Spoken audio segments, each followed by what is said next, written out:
avec Fréquence Plus.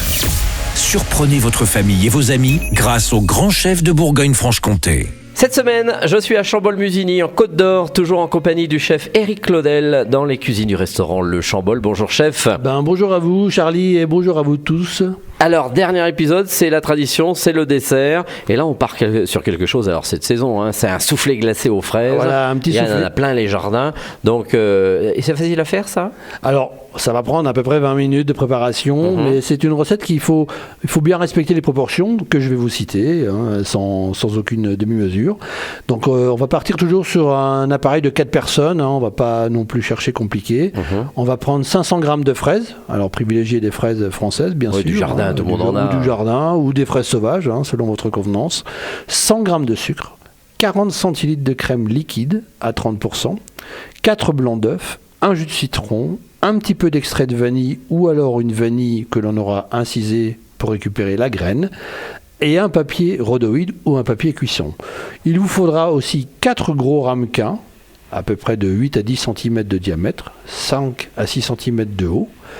On peut laisser dépasser un peu de 3 à 4 cm le papier sulfurisé que l'on aura mis en chemisé pour chemiser le ramequin et on va procéder à la préparation de l'appareil.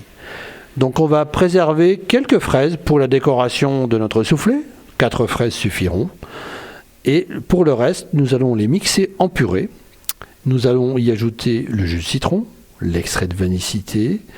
Et à part, dans votre bol mixeur, vous allez monter 4 blancs d'œufs bien fermes qu'on va sucrer avec les 100 g de sucre. C'est-à-dire que dans la purée de fruits, on ne va pas rajouter de sucre volontairement, car le sucre du fruit suffira largement à prédominer sur le goût.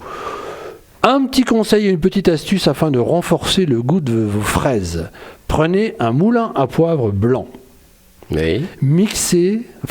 Ajoutez quelques tours de moulin à poivre sur votre purée de fruits, ça ne fera qu'accentuer le goût de la fraise. Mais on sent le poivre quand même ou pas ? Non, on ne sent pas le poivre. Le poivre sera neutralisé, mais ça va renforcer le goût de la fraise. C'est une première ça. Oui, c'est quelque chose qu'on n'a pas souvent l'habitude d'entendre. Non, Poivrez vos fraises. Non, du poivre blanc. Du poivre blanc, uniquement du blanc, sans autre artifice. Une fois que votre crème est bien montée, dans un saladier bien froid, ça c'est très important, mélangez la purée de fraises avec la crème fouettée délicatement. Remplir vos 4 moules à hauteur égale, à composition égale, et placer vos moules au réfrigérateur 12 heures. Ah oui, donc il faut vraiment faire la veille. Minimum 12 heures. C'est une préparation qui peut être faite la veille. Comme vous le dit Charlie, la veille c'est toujours mieux. Toujours mieux.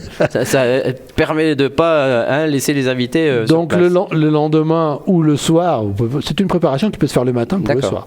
Donc une fois que les soufflés sont bien pris, les soufflés glacés sont bien pris, les démouler soit un petit coup sous l'eau chaude, sous le robinet, mais en général ça se démoule assez bien.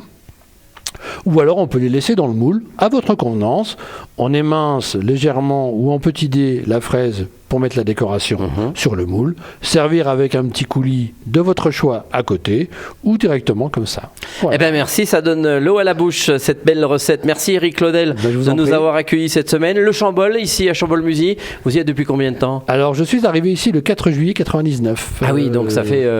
bientôt 25 ans. Nous allons fêter bientôt les 25 ans de cet établissement. Alors c'est dans un village tout à fait typique, Chambol-Musigny, en plein milieu des vignes. D'ailleurs actuellement on y travaille beaucoup dans les vignes, il y a du monde dedans. Il y a du travail dans les vignes, oui, car la saison s'annonce quand même assez généreuse. Les sorties de grappes sont assez belles, de ce que l'on a pu voir. Les fleurs vont pas tarder à arriver, donc la maturité de la vigne va commencer à prendre forme. La vendange s'annonce pour les viticulteurs à peu près sur la première semaine de septembre, voire la deuxième semaine. Alors quelle est la cuisine que vous proposez ici Alors ici, moi je propose une cuisine un peu régionale, traditionnelle, axée sur des plats un peu traditionnels de la région. Alors bien sûr on a les ormerettes, le coq au vin, le bœuf bourguignon qui voyagent tout au long de l'année sur la saison.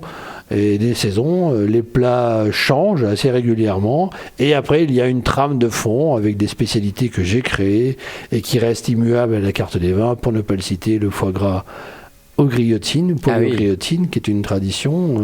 J'étais un des premiers chefs en France à travailler la griotine lorsque je travaillais à la résidence dans les Vosges, tout proche de Fougerolles, le chef-lieu de la griotine. Et voilà, pour la petite histoire, avec mon épouse, nous avons travaillé ensemble jusqu'en 2018. Mon épouse a changé de métier, elle a décidé de prendre une autre orientation professionnelle. Et ça se passe très très bien, et voilà, les restaurants continuent. Eh bien très bien, merci en tous les cas Eric Claudel. Je rappelle que cette semaine vous pouvez gagner un menu pour 2 personnes ici dans le restaurant Le Chambol en envoyant Papille par SMS dès maintenant au 7 14 15, Papille au 7 14 15. Alors bonne chance à tous, et pour le prochain épisode, eh bien on se retrouvera avec un nouveau chef, et d'ici là, chouchoutez vos papilles.